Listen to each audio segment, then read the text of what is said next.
Alors, j'aime bien quand on me demande de faire quelque chose avec une intention. L'intention, c'est de démontrer que on irait vers une entreprise plus préoccupée par l'humain. Donc j'ai travaillé sur cette hypothèse pour voir s'il était un petit peu résistant ou pas. Et pour moi, en fait, j'ai retenu 4 tendances. Il y en a plein des tendances qui structurent l'entreprise, mais 4 qui pourraient avoir une influence intéressante dans le mouvement qui nous intéresse ce soir, c'est-à-dire une entreprise qui s'intéresserait plus à l'humain qu'elle ne le faisait jusqu'à présent.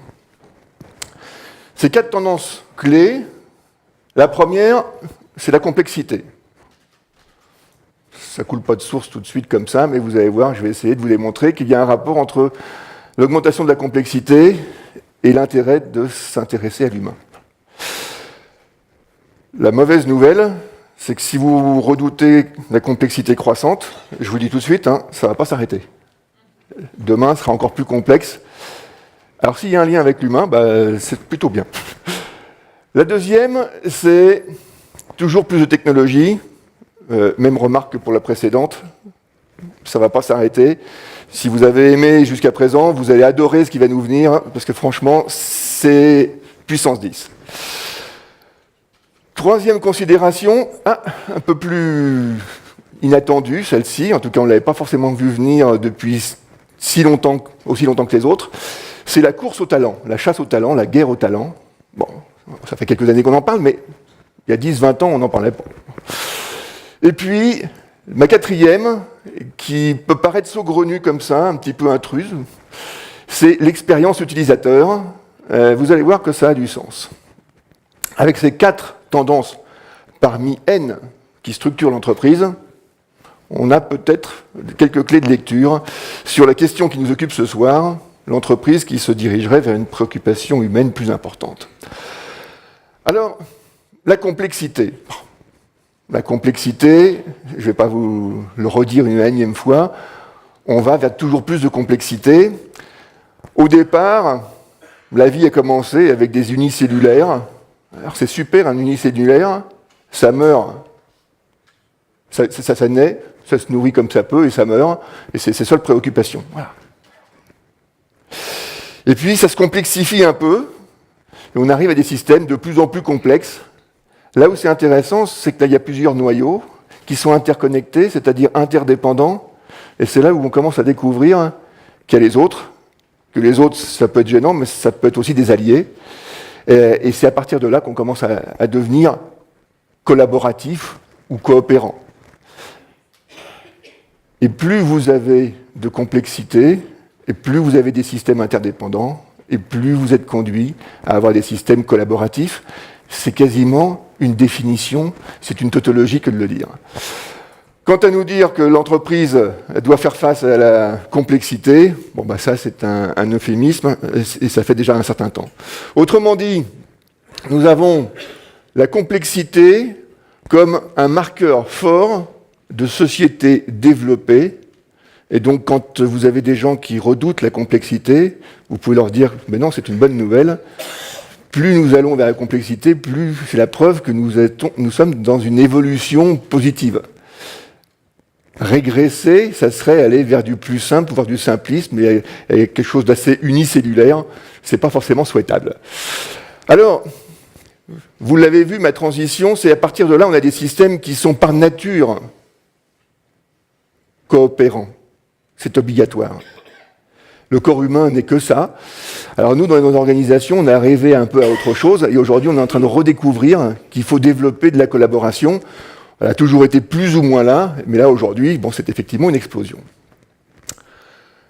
Je n'invente rien, je vous donne juste quelques-unes de quelques revues de management, que tout le monde connaît bien. Donc, construire une culture de la confiance, de l'innovation, pour ça, il faut collaborer.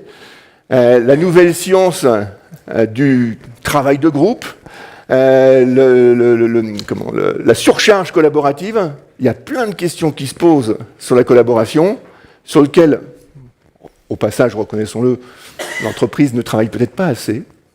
Parce que ça, c'est du social. Et le social dans l'entreprise, c'est pas pour l'instant ce qu'on a développé le plus. Pourquoi les gens font des choses ensemble ou pas? Il y a des gens qui ont passé une vie entière à étudier ça, ça s'appelle des sociologues.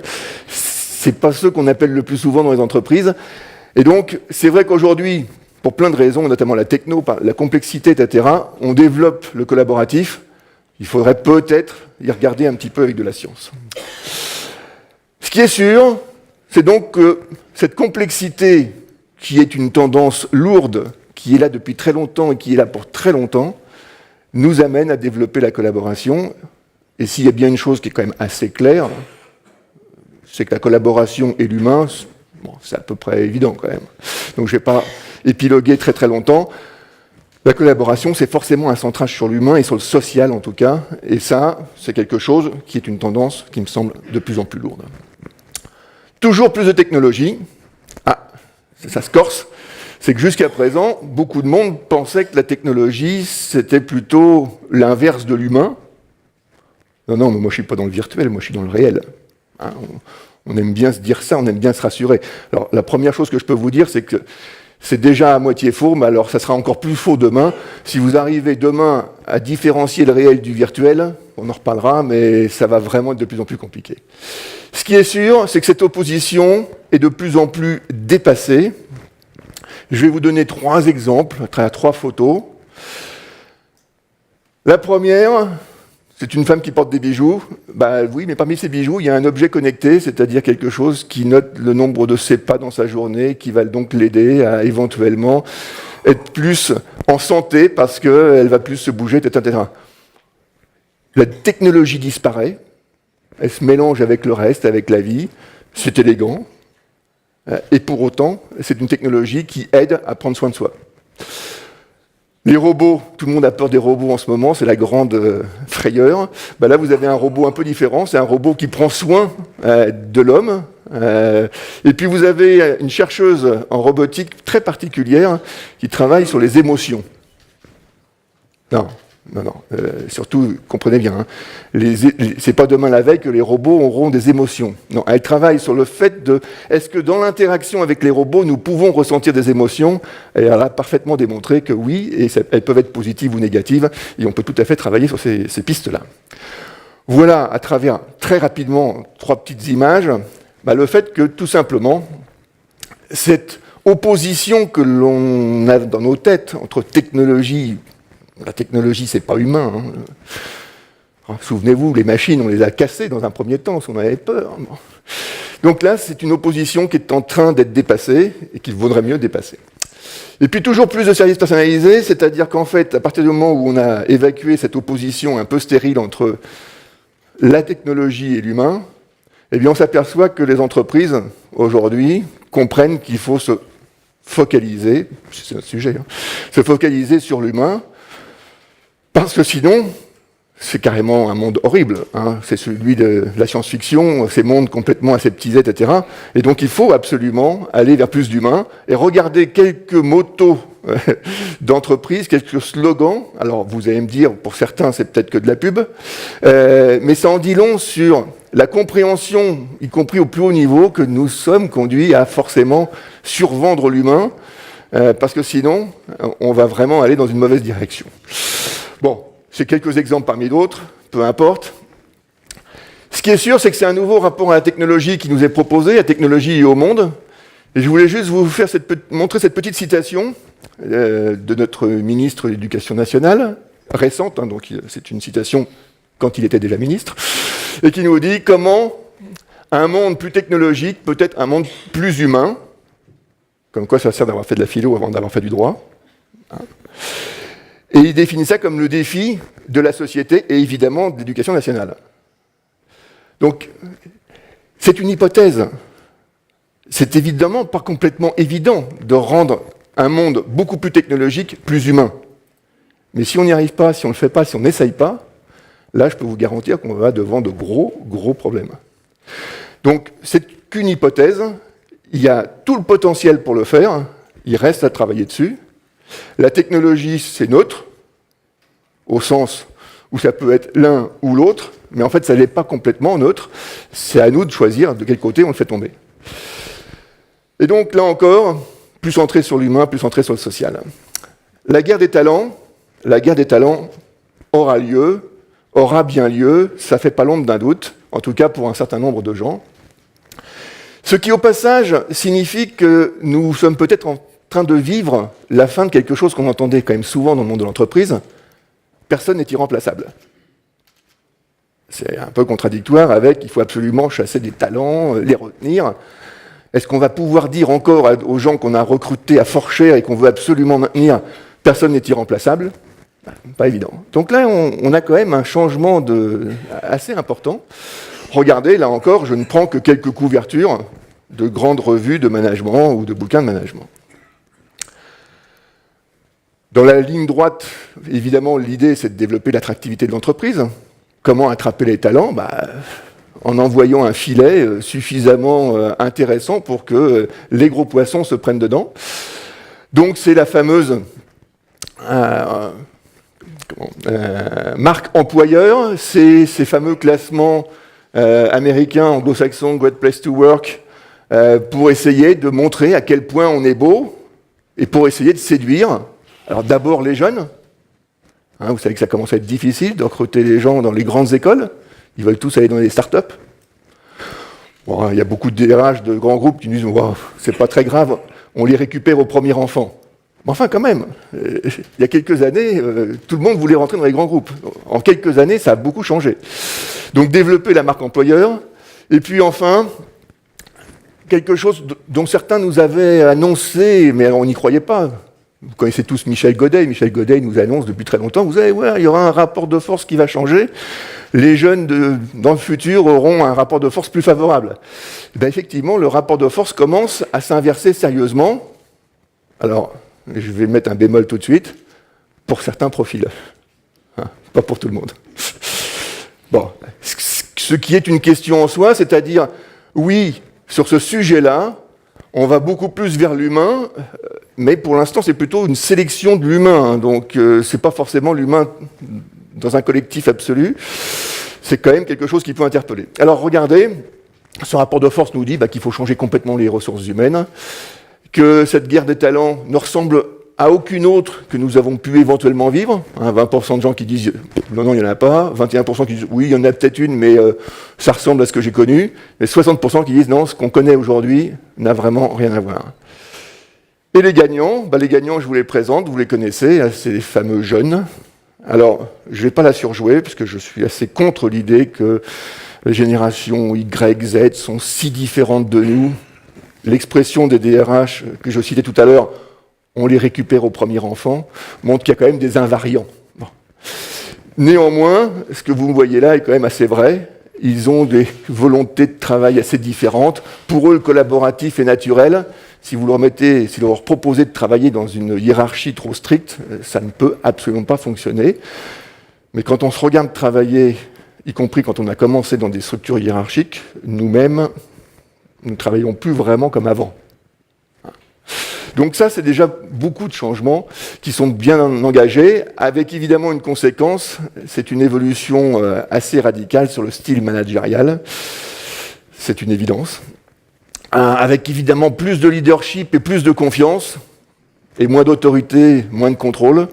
Je suis obligé de faire du survol, tout ça mériterait une conférence à part entière, mais voilà, un certain nombre de points. Je fais du pointillisme, de points qui se mettent sur le tableau pour essayer de former un ensemble. J'en arrive à ma quatrième grande tendance, l'expérience utilisateur. Alors c'est très important cette expérience utilisateur, parce que c'est une des tendances majeures. Aujourd'hui, toutes les entreprises sont customer-centric, centrées client. Bon, en tant que consommateur, on n'a pas forcément toujours cet avis-là. Il y en a qui le sont plus que d'autres. Mais en tout cas, c'est une nouvelle obsession qu'on peut comprendre. C'est que dans le monde digital, il n'y a plus aucune barrière qui tienne. Donc si on ne tient pas le client, on ne tient rien. Et donc comment on fait pour tenir le client? Le client, on s'aperçoit que c'est un individu. Que ce qu'il pense, on s'en fiche, si c'est vrai ou pas. À partir du moment où il le pense, c'est que c'est le vrai. Voilà. Et donc ça change beaucoup. C'est-à-dire que les gens qui conçoivent des produits, des services, on leur demande d'entrée de jeu, de mettre le client au cœur. Tout de suite, tout de suite, tout de suite. Donc ça nous donne le design thinking, l'expérience utilisateur, etc. Voilà encore quelques coupures de presse, quelques premières pages. Donc le Human-Centric Design. L'évolution du design thinking, c'est quelque chose dont on ne parlait pas il y a quelques années à peine, et qui aujourd'hui envahit complètement la sphère managériale. Il faut absolument se centrer sur le client, savoir ce qu'il veut dès le départ. C'est un concept qui s'impose à tout le monde, ça s'impose aux managers, ça s'impose aux concepteurs, ça s'impose même aux investisseurs. Si aujourd'hui vous voulez créer une start-up, les investisseurs qui vont vous poser des questions, ils ne vont pas vous poser des questions, en tout cas pas pour commencer, sur le business plan, ils savent très bien que vous n'en savez rien. Ils vont vous poser des questions sur est-ce que vous avez un peu étudié avec des vrais utilisateurs et est-ce que c'est utile et est-ce que ça sert à quelque chose? Parce que si la réponse est non, il n'y a même pas à se poser de questions sur le business plan. Si la réponse est oui, on va venir au business plan. Mais la première chose, c'est est-ce que vous avez essayé ces trucs-là avec des vrais utilisateurs, avec des vrais clients, et qu'est-ce qu'ils en pensent, qu'est-ce qu'ils en ont envie. Et puis l'expérience au cœur de l'économie digitale, c'est tellement central. Alors vous savez, on a toujours fait ça. Qu'est-ce qu'en pensent les clients? Alors on va faire un questionnaire. Et c'est quand même magique de voir que, par exemple, les banques ont des taux de satisfaction clients qui sont impressionnants. Plus de 90% des clients sont satisfaits. Oui, on agrège ceux qui sont très contents, ceux qui sont moyennement contents, ceux qui sont un peu contents, ceux qui sont presque contents, et ça nous fait 90%. Alors le NPS, c'est le nouveau truc, c'est vous prenez ceux qui sont vraiment contents et seulement ceux-là, vous annulez tous ceux qui sont, ils savent pas trop, et vous enlevez, vous retranchez ceux qui sont vraiment très très mécontents. Et d'un seul coup, vous tombez de 90% de satisfaits à un taux de 10 ou de 5 ou de 15. Ah, ça décoiffe. Voilà, donc il y a des nouvelles métriques qui se mettent en branle pour justement aller un petit peu dans ce sens, un petit peu plus d'exigence pour le centrage client. Et puis, ce qu'on veut, c'est faire vivre une expérience. Regardez Airbnb, aujourd'hui, vous propose non seulement de louer l'appartement à Paris, etc., mais de rencontrer des gens qui font des petits services.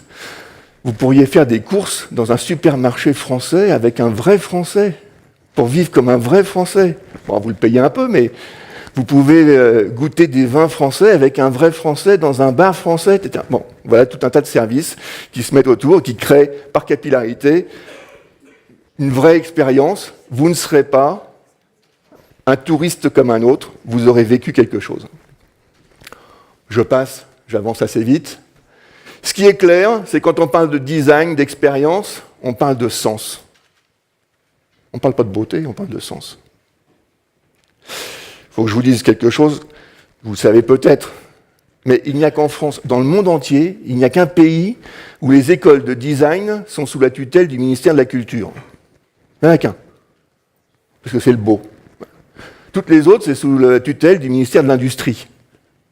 C'est l'utile, ça sert à quelque chose. Vous voyez, donc ça change. Et effectivement, c'est un centrage sur les émotions, sur l'utilité. Quand on parle d'expérience, on parle d'émotions. Et alors là, je peux vous rassurer, avant que les robots aient des émotions, donc on a un temps devant nous assez important à exploiter par rapport à tout cela. Voilà, avec ces 4 tendances, de bonnes raisons de penser qu'on va effectivement vers une entreprise beaucoup plus centrée sur l'humain. Ah, je vous avais un petit peu menti par omission. Donc, j'ai une 5e tendance. J'ai une 5e tendance qui est importante aussi, celle-là, c'est le droit au bonheur. Je l'ai intitulé comme ça parce que c'est vrai qu'on pourrait le croire à lire certaines choses. Est-ce que le bonheur, c'est un droit? Alors évidemment, quand c'est un droit, c'est souvent une obligation. Vous avez tout de suite, les choses dérapent. Regardez, quand on regarde les librairies aujourd'hui, on est quand même assez surpris. C'est un extrait, c'est 10% de ce qui se publie sur le bonheur. Donc tout le monde y va de ses petits conseils. Ça prouve qu'on ne devait pas aller si bien que ça. Alors, est-ce que si ça rebondit, si l'économie va mieux, d'un seul coup, on parlera moins de bonheur? Je ne sais pas. En tout cas, il y a une dimension sociétale pour parler de bonheur. Mais on ne s'arrête pas là. On veut du bonheur et du bien-être dans l'entreprise. Ah, alors là, ça commence à être un peu plus rugueux. Bonheur, entreprise. C'était pas facile à associer. Hein. Et effectivement, on a de plus en plus d'entreprises qui payent un certain nombre de choses. Alors, au départ, ça a commencé soft, hein, des salles de sport. Et puis maintenant, c'est des cours de yoga, voire de méditation, etc., etc. Parce que, eh bien, on va toujours plus loin. On a aujourd'hui des nouveaux jobs dans les entreprises, les Chief Happiness Officers, hein, des directeurs du bonheur. Honnêtement, il y a 10 ans, on vous en aurait parlé, je serais venu il y a 10 ans, vous m'auriez pris pour un fou. Et là, ça paraît presque naturel. Donc vous voyez bien que l'entreprise évolue aujourd'hui et que c'est une réalité.